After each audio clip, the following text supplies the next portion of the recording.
Guzmán e falaremos muito sobre a vida no Brasil e na gringa, porque a Esté, ela veio do Peru, mas ela é a gringa mais brasileira que existe por aqui. Bem-vinda, Esté. Muito obrigada pela parceria, por topar fazer um vídeo com a gente. Obrigada. Um prazer estar com você nessa. Perfeito.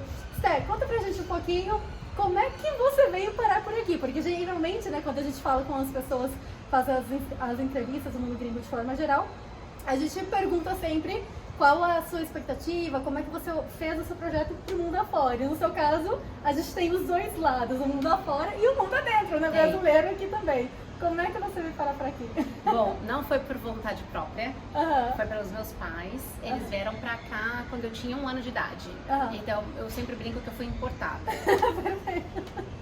E aí eles vieram, meu pai, minha mãe, meus 4 irmãos e eu. Então viemos a cápsula inteira da família, começar uma nova vida, porque no Peru era uma situação bem turbulenta, era um cenário crítico de terrorismo, crítico econômico, não saudável. Meu irmão tinha problemas pulmonares, então eles estavam procurando um lugar mais apropriado climaticamente. E o Brasil foi a escolha para eles. Então foi assim que a gente veio parar aqui de uma maneira muito resumida. Perfeito. Você veio logo novinha, né? Você tinha o quê? 1 ano. Eu tinha 1 ano e 7 meses exatamente. Perfeito. Sim, até o sotaque é 100% brasileiro. Falam que eu tenho sotaque, eu falo, não, é mentira. Eu não tenho sotaque. Tem um porcentagemzinho ali, mas comparado com gringos em geral, é a gringa mais brasileira que tem no Brasil. E aí, assim, você veio muito pequena, né? Então tem toda a sua raiz sólida por aqui. Sim. Quando alguém te pergunta de onde você é, como é que fica o coração? Sou do Brasil, sou da gringa, sou do Peru, perulenha. Então, esse perulenha, ele veio depois, né? Ele veio, assim, de uma identificação, porque sempre, quando eu saía do Brasil, me perguntavam onde você é. Brasil. Eu sou brasileira, Mas você é brasileira? Ah, mas e onde você nasceu? Eu falei, não, eu nasci em Lima. Ah, então você não nasceu no Brasil. Ah, então você é peruana, na verdade. Então, eu sempre me identifiquei como brasileira, mas com o passar do tempo, eu fui me redescobrindo peruana. Né? Então, hoje eu uso esse perulenha, mas se me perguntam, geralmente eu falo do Brasil. É do Brasil. É Brasil. Importando, né? Perfeito. E você também conta com várias experiências no exterior, né? Então conta um pouquinho mais pra gente o que você já fez por esse mundo afora, porque enfim, eu sei que tem bagagem por aí. Sim, tem. Então primeiro começa com a minha família, né? De poder ir visitar o Peru, de poder conhecer. Eu conheci o Peru realmente quando eu tinha 5 anos. Minha mãe conta que ela foi a nossa primeira viagem pra, vamos assim, reconhecer, né? E até mesmo rever a família e tudo mais. Então essa foi a primeira viagem que eu não tenho lembrança nenhuma, só fotos. Mas eu sempre sonhei com intercâmbio. Eu sonhava com fazer intercâmbio, com viajar pra fora, com percorrer o mundo. E eu queria fazer isso quando eu tinha uns 14 anos, mais ou menos, que virou até uma questão familiar, porque ninguém queria me deixar e eu queria ir. Eu sempre fui muito independente. Não, eu quero ir, eu quero viajar. Eu já tenho 14 anos. Eu já sou muito grande. E aí o máximo que eu consegui foi um presente de 15 anos pro Peru. Então eu voltei a revisitar minha família e eu fui pela primeira vez sozinha, viajei sozinha. Aí lembro de ter feito todo aquele processo para poder ter a autorização dos meus pais, para poder viajar, pegar o avião sozinha. Então eu fiz todo esse processo. E aí eu passei 1 mês no Peru com os meus avós. E aí foi muito legal, foi inclusive uma experiência muito importante, porque depois disso meu avô morreu. Então foi a última experiência que eu tive assim com meu avô pertinho, de conviver com ele. E aí eu ganhei um presente adicional, que foi conhecer Machu Picchu. Nessa viagem que eu também não conhecia. Então essa foi, vamos dizer assim, a consciente, a primeira viagem de pegar avião, fazer até, eu lembro até do meu medo, porque eu fui sozinha mesmo, assim, sem ninguém. E eu lembro que eu fiz parada no Chile. Né? Eu fiz transbordo no Chile, então desci do avião e fui pegar outro avião pra ir pro Peru. E aí eu lembro, tipo, nossa, eu não posso perder meu voo, então não posso perder. Eu tive o mesmo problema, medo, quando você viaja sozinha, então. E aí eu, tipo, fui. Então essa foi a primeira. E aí o intercâmbio, ele veio depois, por uma oportunidade. Naquela época, a minha família não tinha nenhuma condição de mandar por intercâmbio clássico, né? Porque eu falava muito de intercâmbio com meus pais. E o meu pai sempre me incentivou, ele nunca falou você não vai. Ele sempre me incentivou a procurar formas de realizar aquilo. Então a primeira coisa que ele falou, vai pesquisar. E aí quando eu fui pesquisar, né, a primeira coisa que eu acho que é mais comum a gente se encontrar são os programas particulares de intercâmbio, né, que são os privados, os clássicos. E aí eu comecei a visitar alguns lugares de intercâmbio, algumas casas de intercâmbio, e eu falava, meu, isso é impossível pra mim, é irrealizável, porque é caríssimo, né? Então assim, Era mais naquela época, então, né? Antigamente... Era mais ainda. Era mais ainda. Hoje é mais aberta a todos, né? Mas naquela época não. Então, e aí era uma coisa assim, absurdamente cara, eu acho que custava uns 30 mil reais naquela época, a gente tá falando de, sei lá, quase 20 anos atrás, né? Então, era um absurdo, não tinha jeito. E aí, mas isso não fez parar de investigar, e aí entrou uma oportunidade maravilhosa, porque meu pai tinha conexão com amigos que faziam parte do Rotary. E eles falaram um pouco, explicaram sobre o programa que existia, e foi através deles que eu tive a grande oportunidade de viajar para o Rotary e para o México. Então, também passar por todo o processo seletivo do Rotary foi muito legal, porque é um ano e meio de preparação. Uau. Antes de você viajar, para você poder ir bem preparado, sabendo o que você vai fazer, né? O que você vai enfrentar, do que você tá... Por que é o programa, o que você está fazendo nesse como programa. Como que funciona essa preparação, assim? Então, primeiro de tudo, acho que entender que o Rotary ele é um intercâmbio com um fim muito maior, assim, né? Ele não é só um fim de uma pessoa que vai ter uma experiência internacional ou vai aprender o idioma. O objetivo final do intercâmbio do Rotary é a paz mundial. E aí, quando você olha para isso, às vezes parece muito inalcançável, muito vago, muito miss, né? Assim, qual é o seu objetivo? É a paz mundial, né? Aquela coisa muito assim, você fala, meu... Eu fiz um intercâmbio pela paz. Exato. A gente quer, né? A gente deseja. Então, mas no final é tão forte, porque assim, bom, você sabe hoje, você já conviveu com outras nacionalidades. E a gente percebe que quando você tem uma conexão afetiva com alguém de outra nacionalidade, você automaticamente passa a ter afeto pelo país, pela cultura. Você entende melhor, você tem mais empatia por aquela cultura, né? Claro. Por isso, brasileiros, sejamos empáticos, muito legais no exterior. Bons representantes, por favor. Bons representantes. Exato. Então, o programa, o que ele visa? Ele visa esse intercâmbio de jovens, né? Porque é para high school. Então, você visa essa mudança e essa incorporação direta dentro de famílias. Então, quando a gente está falando da preparação, o que eles fazem? Eles te levam para uma espécie de uma imersão, para ter contato com outras pessoas que já foram para esse intercâmbio, para você saber para onde você está indo, o que você vai esperar, quais são os perrengues que você vai encontrar, como você deve se comportar no sentido, porque o que você faz? O intercâmbio do Rotary é realmente um intercâmbio. Você vai entrar numa família e daquela família está saindo algum jovem que vai para a tua família ou para qualquer outra família.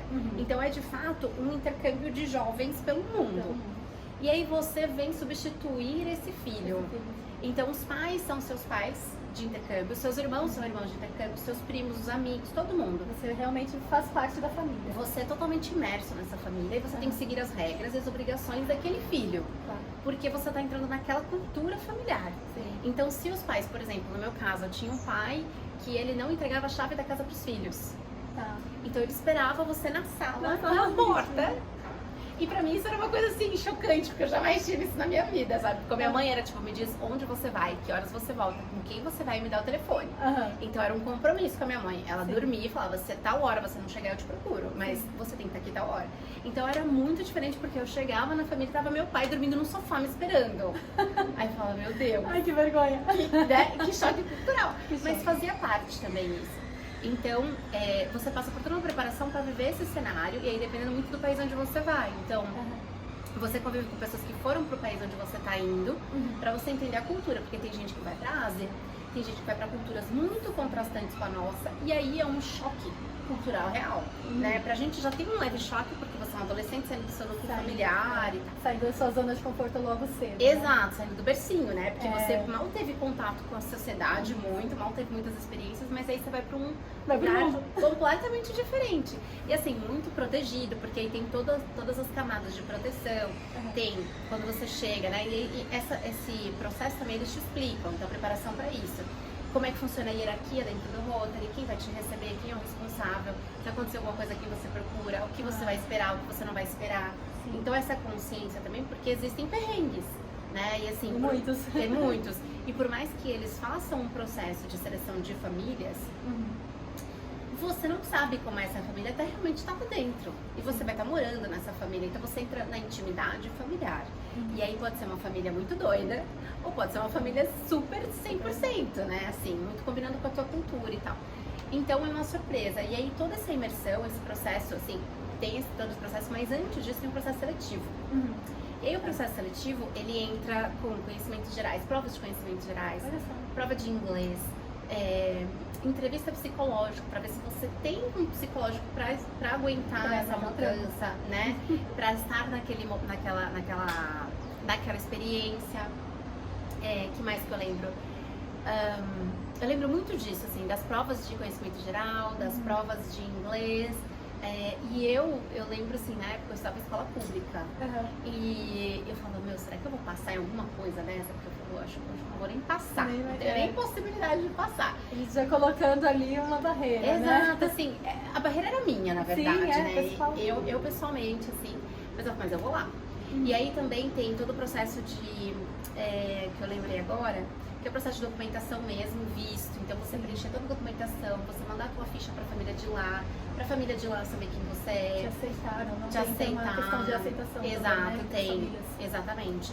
Tem a questão médica, então você passa por um check-up médico pra saber que você não tá com nenhum tipo de doença, que não sofre de nada muito específico, que não está grávida, no caso de mulheres, né? Então a gente passa por toda essa revisão, assim, pra garantir que a família que tá te recebendo não vai te receber de repente grávida e que precisa de um cuidado específico, né? Que você tem essa condição de viajar e que você tá bem de saúde, porque você vai chegar num país completamente do zero. Então, todo esse processo acontece em 1 ano, 1 ano e meio. E aí, depois que você finaliza o processo seletivo de fato, né? Porque digamos que esse processo primeiro de preencher ficha e tudo mais e médico é meio que um zero para você entrar. Depois que você entra, você faz todo o processo seletivo e aí você tem uma categorização. E aí nessa categorização, o que acontece? Eles casam entre vagas abertas, então vamos supor, no meu caso, acho que tinham 130 inscritos e tinham 100 vagas. Então 30 pessoas iam ficar de fora, e você já sabia disso. E aí tinha a lista de categoria, então você começava do 1 até o 130. E aí você tinha os países abertos para receber. E aí isso acho que é o mais assustador, assim, que eu achei o mais assustador, porque todo mundo se encontrou no auditório. 130 pessoas e 130 jovens com seus pais no auditório. E aí eles abrem na hora, no telão, todas as vagas. E aí como é que funciona? Número 1 que tá na fila, levanta pra qual país você vai. E a emoção. Olhe na hora. Ali, então vamos supor que tem uma vaga. Eu, por exemplo, eu queria ir para países de língua inglesa. Só que eram poucas as opções.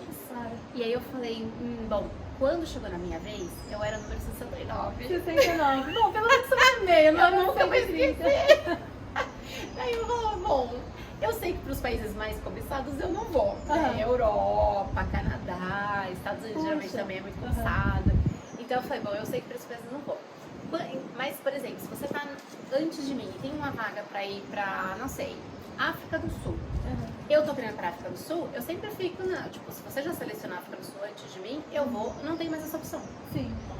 Então, algumas pessoas que tinham condição financeira, às vezes desistia porque já não tinha o país que ela queria ir. E aí você ia subindo e ia ficando vaga. Ou você ficava na lista de espera, porque às vezes algumas pessoas desistem durante o processo.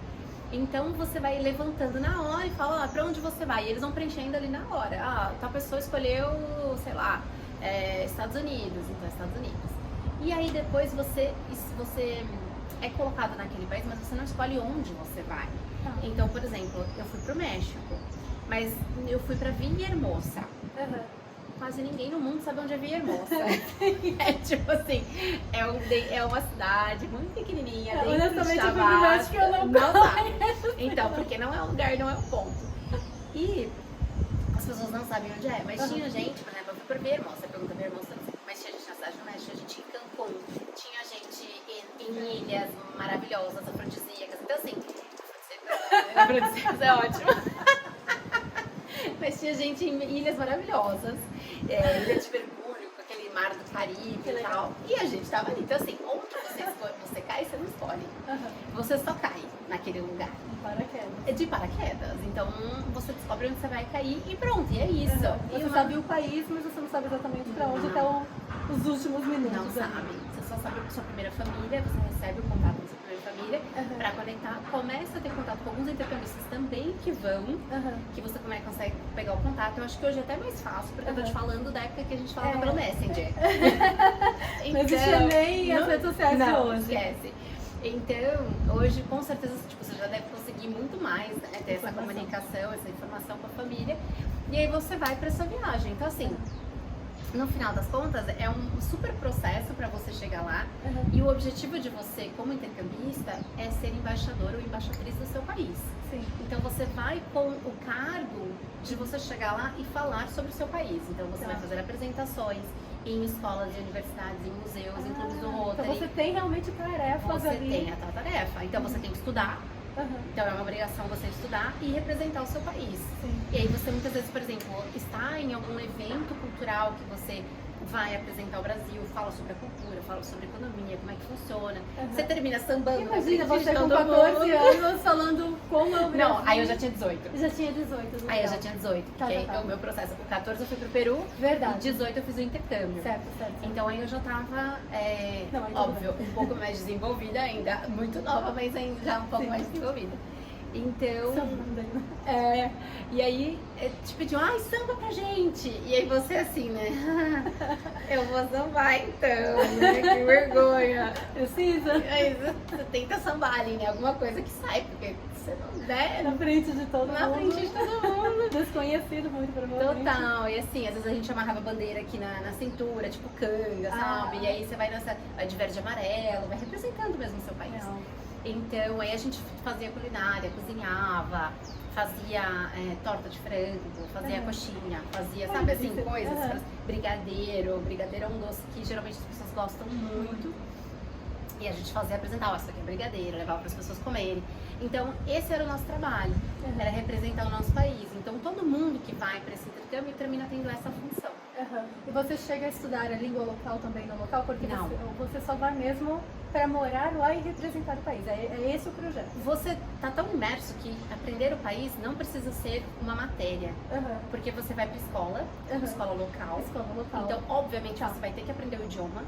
Porque você vai socializar. Se vira nos 30. Se vira nos 30, total. Assim, se você não teve nenhuma preparação antes, você vai se vira nos 30. Então, você vai chegar numa família que geralmente não fala a tua língua. Você vai chegar numa escola que quase ninguém fala a tua língua. Sim. E você tem que se desenvolver nessa sociedade nova. E você vai estar cheia de intercambista por perto. Geralmente você está muito cheia de intercambista. Não é com todo mundo que acontece isso. Alguns países tipo, tem 1, 2, mas a maior parte sim. Então você chega num ambiente em que você tem que... É parte do processo. Sim. Se você não aprende o idioma, você não consegue muito se comunicar ali. Se jogar no mundo mesmo. Exato. Você chega e assim, até eles falam muito sobre o idioma na hora de ir. Porque, por exemplo, você tem uma curva de aprendizado. Então, o que eles falam muito é o seguinte: se você vai para um país latino, de língua latina, você tem uma curva de aprendizado que aproximadamente depois de 6 meses você já consegue se comunicar perfeitamente. Legal. Você não tem um idioma de nível universitário, por exemplo, mas você está completamente à vontade para se expressar e conversar, entender. Eles colocam tipo uma régua. No primeiro mês você começa a balbuciar, se você não tem nada. No terceiro mês você consegue se comunicar, porque você já quebrou a barreira do isolamento linguístico. Depois de 6 meses você já geralmente é fluente. Então você já entende piadas, você já consegue fazer piadinha, você já entende trocadilho, você já entende até, sabe aquelas coisas de duplo sentido? Que tem muito nos países latinos. Então você começa a estar imerso mesmo culturalmente. Em 1 ano você já está...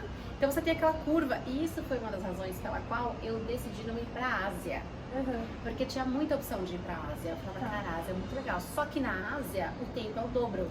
Certo. Então, existe um tempo mínimo para cada país, então? Existe. Eles fazem uma espécie de um cálculo, assim. Que interessante. Então, por isso que eu te falei, os países latinos, geralmente em 3 meses você já se comunica, em 6 meses você já é fluente. Nos países asiáticos, que são outra estrutura linguística, você geralmente demora 6 meses para começar a se comunicar. Então, a solidão linguística, ela dura muito mais. Muito mais. E você tem mais barreira. E então você no ano você vai conseguir se comunicar e conversar, mas você não termina sendo o mesmo tempo de desenvolvimento que os idiomas latinos, que são muito mais rápidos. Pela nossa estrutura ser latina, o português e tal. Então tem esse tempo também. E isso foi uma das considerações que eu fiz pro intercâmbio. Claro. Porque eu falei, eu não quero ficar isolada 6 meses. Sim. Porque você fica... Você já está indo sozinha, né? De uma certa forma. Ficar isolada ainda. Exatamente. Você tem bastante gente no seu entorno, mas você se sente sozinha. Você sente, exato. E é isso, assim, quando eu já tive a experiência de chegar num país e não falar absolutamente nada, porque quando eu fui pro México, obviamente, minha família é peruana, eu sempre escutava e tinha muita familiaridade com o espanhol, mas eu não era uma nativa falando. Então você realmente aprendeu o espanhol mesmo na raiz no seu México. Exatamente. Então assim, eu falava como uma brasileira fala espanhol. Eu falava em portunhol, falava umas coisas assim, tipo, que eu traduzia literal, uma coisa que minha família sempre me zoa. Eu falei uma vez pra minha avó, a gente tá tomando cafecito de la mañana. E isso não existe no espanhol. É desayuno. Então é tipo... até hoje os meus irmãos me zoam. Eles falam, até cafecito da manhã. Eu falo, gente, tá bom, eu já aprendi. Passei na fase, piadinha já. Passei, exato. Então, legal. Mas era isso, assim, eu era uma brasileira falando espanhol. Então eu cheguei e eu já sabia falar o idioma, alguma coisa, conseguia me comunicar. Tá? Eu aperfeiçoei o idioma depois. E depois eu falava com uma mexicana. Então era tipo uma mexicana falando espanhol, basicamente. Porque aí tem toda a linguística ajustada, né? Perfeito. Tipo, expressões e tal. Legal. E no Rotary, nesse projeto, você tem 0 custos praticamente, né? Eles basicamente, ou passagem, etc. Como funciona a questão? A gente não pode dizer que ele não tem custo, né? Porque ele tem sim durante um ano e meio de preparação, alguma coisa. Você tem assim, o que acontece? Ele não tem um custo pro Rotary. Você não paga nada pro Rotary, te permitir fazer o intercâmbio. O que você paga? As despesas da viagem. Então, como é que funciona? Na época, funcionava assim, pode ser que hoje já seja completamente diferente. Mas na época você pagava a sua passagem, que tinha que ser uma passagem aberta. Por quê? Porque você vai numa data fechada, mas pode ser que você volte antes. Por quê? Porque se você cometer alguma infração das regras que tem no intercâmbio, você pode ser devolvido para casa antes, né? Isso acontece às vezes. Então a passagem tem que ser aberta, e aí geralmente a passagem aberta é um pouco mais cara. Você tinha que levar $500 na época, que era como se fosse um seguro seu que você levava. Se alguma coisa acontecesse, alguma emergência, qualquer perrengue que você tivesse ali, alguma coisa com que recorrer, porque seus pais estavam a quilômetros de você. Sim, e naquela época transferir dinheiro era muito mais custoso e demorado do que nos dias de hoje. Exato, não era tipo, manda aí, faz um pix e pronto, né? Então, você tinha que levar esses $500. Às vezes esses $500 terminavam sendo usados numa grande viagem que eles fazem, então você terminava reinvestindo numa viagem dentro com todos os intercambistas. Então você terminava usando para isso se nada tivesse acontecido durante a sua viagem, porque é bem no finzinho da viagem. E aí você pagava então a sua passagem, esse seguro, digamos assim, e a mesada. O que acontece? Como você tem a troca de filhos, você se compromete a dar uma mesada para esse filho que vem para cá. E eu recebi uma mesada lá. E é compatível? É compatível com o país onde está. Então eles estipulam. Então, por exemplo, o Rotary daqui te fala, você tem que dar uma mesada de R$500 pro teu filho. E lá, sei lá, esses R$500 são 5.000 pesos, 10.000 pesos. Então ele é correspondente com a realidade do país.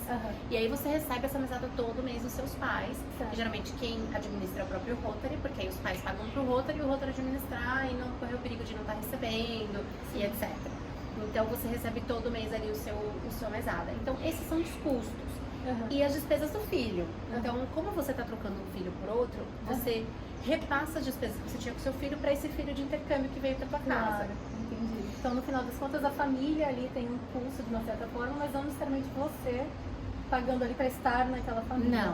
Não, é exato. Não existe o comércio do intercâmbio. Existem as despesas daquele ser no intercâmbio. É isso, assim. Então, por isso que a gente fala, ele é muito acessível, porque ao mesmo tempo você não tem custos extraordinários. Aquela família que está te recebendo não paga por você estar lá, ela não recebe para você estar lá, né, na verdade. E você não paga nada pro Rotary por isso. Então, porque todas as pessoas do Rotary fazem esse trabalho voluntariado, né? Então, é um trabalho, digamos assim, muito lindo. Eu tenho muita gratidão e muito carinho pelo Rotary por isso, porque se não fosse isso, acho que minha vida hoje seria outra coisa, assim, pra mim foi um marco total, assim, de poder ter acesso a outros mundos, de poder ter acesso a pessoas. Geralmente quem faz intercâmbio pelo Rotary tem condições financeiras, são pessoas de famílias mais avantajadas. Então eu tive contato com pessoas com muito dinheiro, mas ao mesmo tempo pessoas também de famílias muito simples. E isso naquela época foi muito importante para eu quebrar barreiras de autodesenvolvimento mesmo, sabe? Sim. De me entender melhor no mundo, de saber quem eu sou, de até mesmo conhecer mais a minha personalidade, os meus pontos fortes, os meus pontos fracos, sabe? Claro. Então como humana mesmo, assim, e foi muito importante. E essas amizades que eu construí no México desse tempo são até hoje meus amigos, assim, amigas muito, muito fortes da vida inteira. Que legal. Então, realmente assim, foi uma experiência muito enriquecedora, assim, sabe? Que delícia, que delícia. Parabéns, muito, muito legal o projeto, Legal. adorei.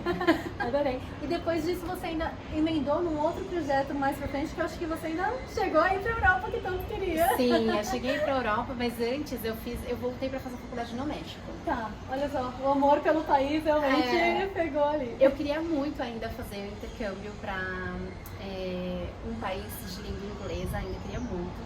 E, intercâmbio não, né? Queria faculdade. Só que tinha uma questão, eu tinha barreira linguística, eu não falava inglês, e eu não tinha um inglês universitário. Tá. Então eu teria que passar mais ou menos um ano naquele país para me acostumar à cultura, para entender o idioma, para conhecer o idioma, para estar no nível acadêmico e poder fazer uma sentia que faculdade. precisava chegar nesse ponto, né? Exato. Fazer só um curso no Brasil, você sentia que não era suficiente pra... É porque eu queria aventura de estar em outro país. Certo. Entendi. Eu não consigo explicar, mas essa é uma coisa que vem do fundo de mim, assim. Eu sempre quero explorar um país novo. E aí eu até conversei com meu pai, eu falei, pai, olha, eu tava querendo fazer faculdade, porque eu me olhava fazendo faculdade no Brasil, eu falava, não quero essa vida. Porque eu já imaginava que eu ia trabalhar o dia inteiro pra conseguir pagar uma faculdade, pra à noite estar estudando, pra voltar pra casa e ter aquela vida rotina, né? E aí eu falava, meu, não quero isso pra mim. Eu falava, não, eu quero estudar fora. Aí eu comecei a olhar bolsas, isso, aquilo. E aí meu pai falou, filha, se você tem essa barreira linguística, por que você não tenta aqui no México, fazer a faculdade aqui no México? Eu já não tinha pensado nisso. Sim. Eu falei, cara, seria muito interessante. Quando você diz pai, seu pai do México? Não, meu pai do Brasil. Mesmo. Meu pai é daqui. É como você comentou aqui? Tá. Não, é que os meus pais de lá terminou esse momento do intercâmbio e eu tipo, voltei pra cá. Aí virou o tio. Não, eles continuam sendo meus pais. Até hoje. A gente Até fala hoje. meu pai de intercâmbio, minha mãe de intercâmbio, meu irmão, assim. Os meus irmãos ficaram muito amigos, assim. Então, até hoje, quando eu falo com eles, e aí, irmão, como é que você tá? Então, assim, é uma amizade pela vida, sabe? É muito bonitinho. Mas aí, já com meu pai biológico, eu trocava essa ideia com ele, né? Eu falava, eu quero estudar fora, eu quero fazer outra coisa. E era uma época também que eu estava decidindo o que eu queria da minha carreira. Que vida que eu queria, que carreira que eu queria. E nessa época, ele me falou, meu, por que você não pensa em fazer alguma coisa no México? Você já está acostumada com a cultura, você já conhece tudo aí, você já sabe falar o idioma perfeitamente, por que você não aproveita isso e fica por aí? Eu falei, pô, legal. E aí ele foi no fim do meu intercâmbio comigo e me levou para conhecer várias faculdades. Que legal. Então foi super bonitinho, porque ao mesmo tempo que ele foi me buscar, digamos assim, no intercâmbio, ele me levou para conhecer possíveis faculdades, lugares, cidades que poderia rolar, sabe? E essa era uma época que meu pai já estava um pouquinho mais estável. Meu pai é empreendedor e a gente teve alguns altos e baixos na família. Então, quando eu saí de intercâmbio, era muito difícil a situação. Era a parte de baixo. Era a parte de baixo, tava bem apertada, era aquela coisa assim, meu Deus, né? Mas mesmo assim, graças a Deus, tive essa oportunidade de ir. E já quando eu estava indo para a faculdade, meu pai estava um pouco melhor, um pouco mais estável e tal. E sempre foi meu pai muito o provedor da família, né? Então, ele me falou, vamos procurar essa faculdade. E aí eu fiz vários vestibulares no México. E só que eu tinha que voltar, né? Porque acabou o intercâmbio e volta. Ele falou, bom, se você passar nas faculdades, nos vestibulares, você vai. Eu falei, nossa, que legal! A oportunidade chegou. Eu vou mesmo.